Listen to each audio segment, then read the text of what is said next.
This podcast is brought to you by the Prospect Research Institute, a vibrant online learning community providing high-quality educational content, the opportunity to connect with peers, and an outlet for new ideas in the field of nonprofit fundraising research.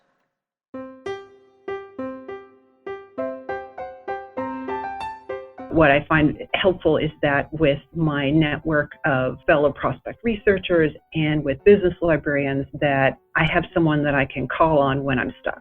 Welcome to Prospect Research Chat Bites, a podcast by and for prospect research professionals.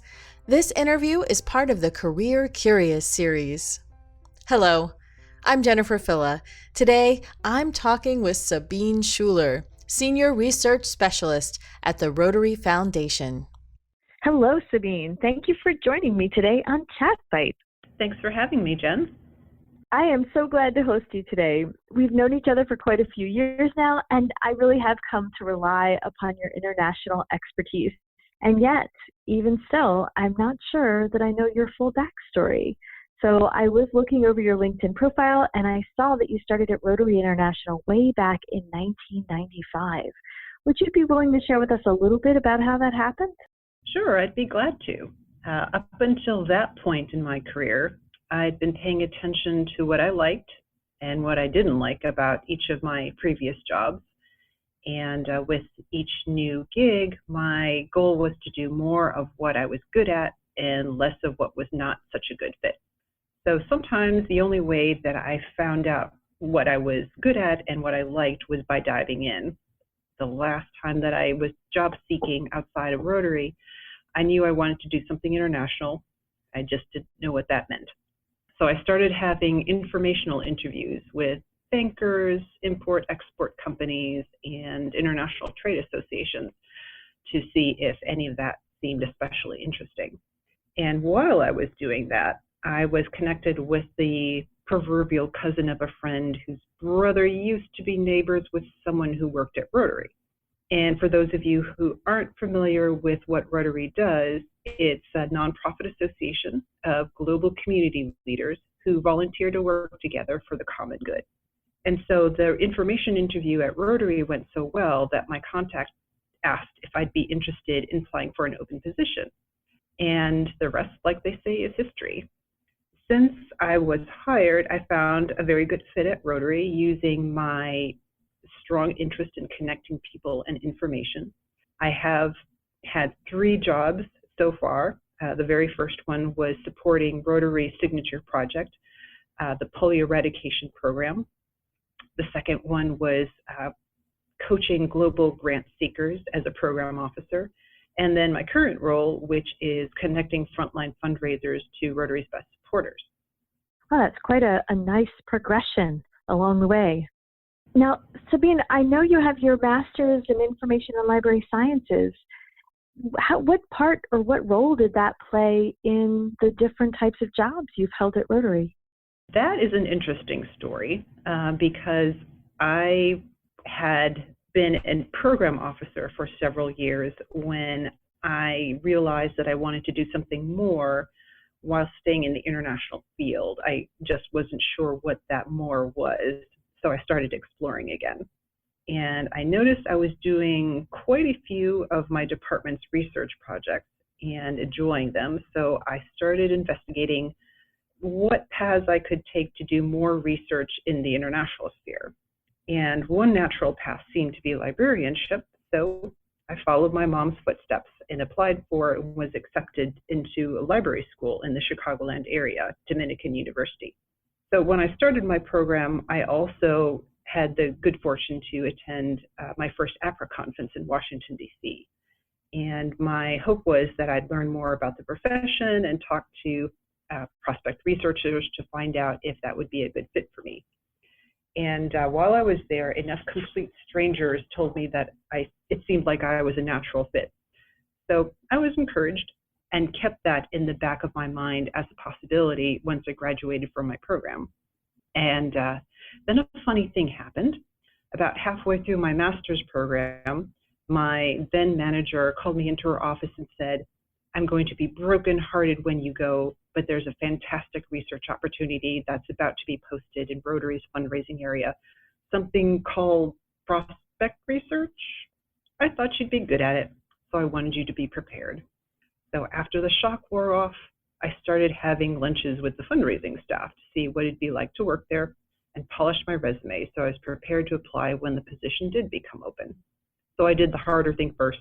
I found a new job before I finished my degree.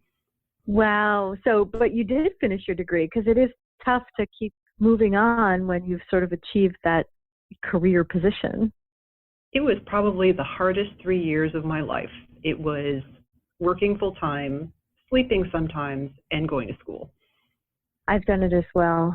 It is very difficult, but worth it. At the end, yes, it was. I did feel guilty at the very end of my program because I'd be sitting on the couch and watching TV and I'd feel guilty. I felt like I should be studying or writing a paper. I had the same experience, even in between semesters when there was like that little window of time off, maybe a week or two, and I just was like, what am I supposed to be doing? Kind of crazy. So that's so neat to hear how APRA really played a role in shaping you and your career and opening you up to a whole new vista for your skills. And I know that you're continuously active with APRA, both your local chapter and international. You're also active with the Special Libraries Association, and I see in some of your tweets, you're often tweeting things from librarians and finding inspiration and tools from them. What makes association participation important to you? Well, I think what really helps is the networking, just because for the longest time I was the only donor researcher at my organization. I now have a research coordinator who reports to me, who is very helpful in helping figuring out how to get everything done on our to-do list. But what I find helpful is that with my network of fellow prospect researchers and with business librarians, that I have someone that I can call on when I'm stuck. There was a time when I was trying to research someone with multiple McDonald's franchises, and I was stuck. And I found that there was someone who worked for McDonald's in the library world who was the head of their library. And so I sent her a message and said, I have some questions about McDonald's franchises. Would you be open to a conversation? And she said, sure. And I said, well, this is who I am. This is what I do for a living. This is my strategy in putting a dollar amount to McDonald's franchise. And I asked for her feedback and said, well, I know this is probably proprietary and confidential information, but could you at least give me a hint if I'm completely off base? And her response was, your strategy isn't wrong. So that was very encouraging. Yeah, the role of validation is an important one. Mm-hmm. It's hard for us to know if we have done it right, especially when we have no one else to model that. That's a great story. So the Rotary Foundation is, I always see it as vast. It's global. There are so many clubs around the world and so much happening. And even the Rotary Foundation's programs are many and layered. So that there's so much that goes on in your world as a researcher. I sometimes am astonished that you are the only one they have. Do you have any examples of interesting projects you've worked on? Right now, I am working with my research coordinator to help out our gift officer based in the Philippines. She is planning on giving a presentation on the Rotary Foundation to local Rotarians to explain the Rotary Foundation's goals and funding priorities and to encourage them to participate. And she's asked for background information about donors, their, giving in the Philippines, what parts of the Philippines do our donors reside in, where do they live. That part is more for her benefit, but for her audience-facing part of her work, she asked for photos of grant projects that take place in the Philippines, so that she would have some interesting stories to tell and some visuals for the people who were maybe unclear or not yet very knowledgeable about what the Rotary Foundation does in their own home country. And because part of my heart still belongs to the Rotary Foundation Grants Program, I said yes. And I did some looking around and said, we have a short list of really publicity-worthy grant projects in the Philippines. Let's start with those. So since I have a research coordinator, I thought it would be a good idea to share how you find that kind of information, so I'm not the only one in the building who can do that. And so I have been training her of who to talk to, where to look, and then when she has a solid collection of grant photos, then I look them over and say, this is a good one, or that one's a little fuzzy, maybe we should take that one out.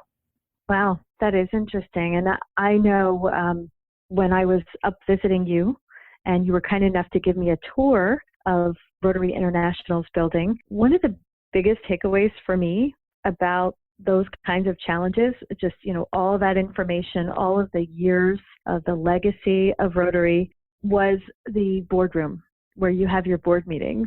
It was big, multi-layered, and the way you described how there are translators sitting in boxes, translating live for the board members because there are so many languages. And then when I was preparing to do this interview with you today, a little bit more about how you picked up those languages and how you're using them at work. Sure, I'd be glad to. I feel especially fortunate that I work for an international organization. So even though I have some contact with some languages, I'm not able to translate or interpret into all the ones that I need. So at that point, I rely on my coworkers to lend me a hand. So how I learned Spanish was my parents were born in Europe and have a very great appreciation for languages. So when they decided to send their kids to school, they looked for one that really encouraged languages. My brother and I went to a school that taught French and Spanish from the first grade, half the year in French, half the year in Spanish. It wasn't anything complicated. We sang songs and learned how to count. And then when you got older, maybe around fifth grade, you, the student, or well, probably really your parents, decided which language you were going to study full time. So because my parents thought that Spanish was much more practical in the US, I studied that. So I studied Spanish in high school and college. I was lucky enough to study in Spain for a year, and then even luckier to be able to use my Spanish abilities at work. And since Rotary is in more than 200 countries, and I'm asked to provide research on our prospects in some of those countries, that turned out really well. I was once asked to research some Mexican donors for our trustee chairman's trip there, and it made it so much easier to read and research in the original language. Back when online translators like Google Translate weren't very good, it really was easier for me to read the original. Spanish is definitely my stronger foreign language. When I was in high school, I had been studying Spanish for a while, and then my German dad said something like, "You seem to have this, Spanish language down pretty well. I think you should learn German too." And since my school only taught French and Spanish, I ended up doing an independent study through the University of Wisconsin-Madison. And what also helped is that I studied in Germany twice. There's an organization called the Goethe Institute, and you can go to one of their language learning sites in Germany, and the full immersion helps. The second time I went, I lived with my grandmother for the summer, and that was another total immersion experience because I think only one of my relatives spoke English. So it was either that or a lot of sign language. And German comes up less frequently, but I do have a colleague based in Switzerland who looks after our German-speaking prospects, who sometimes ask for help that needs some German abilities. Luckily, I have coworkers whose German is better than mine, and they're very generous with their help.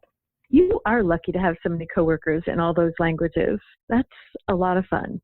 Well, before I let you go, I'm wondering if you have any tips for staying current with international research. That is one tough question, and I would love to get suggestions on how to do that. But here are some ideas that I use. Because I can't hope to be an expert in everything, I try to lean on people who are and try to find out who the experts are and then follow them wherever they are. For example, in my Twitter feed, I'm really interested in investigating journalists right now. That's where I found out that there's an Iranian, an Italian, and Argentinian versions of U.S. PolitiFact, the fact-checking website that evaluates how truthful statements from U.S. politicians are. And my Twitter feed also has posts from fact-checkers, security experts. I also follow Alliance magazine.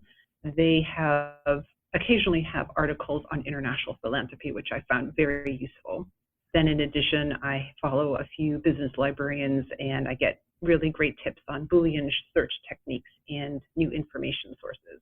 There's that librarian degree coming out again. That's wonderful.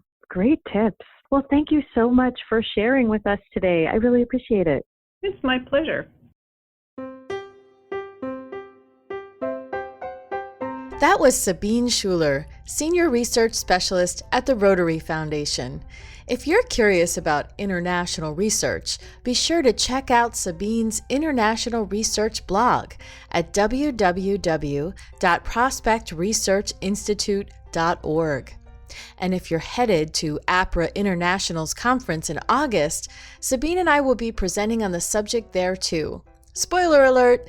Since we need to keep people awake early on a Saturday morning, Sabine orchestrated a very fun fake news game adapted to international research. Both of us look forward to seeing you there.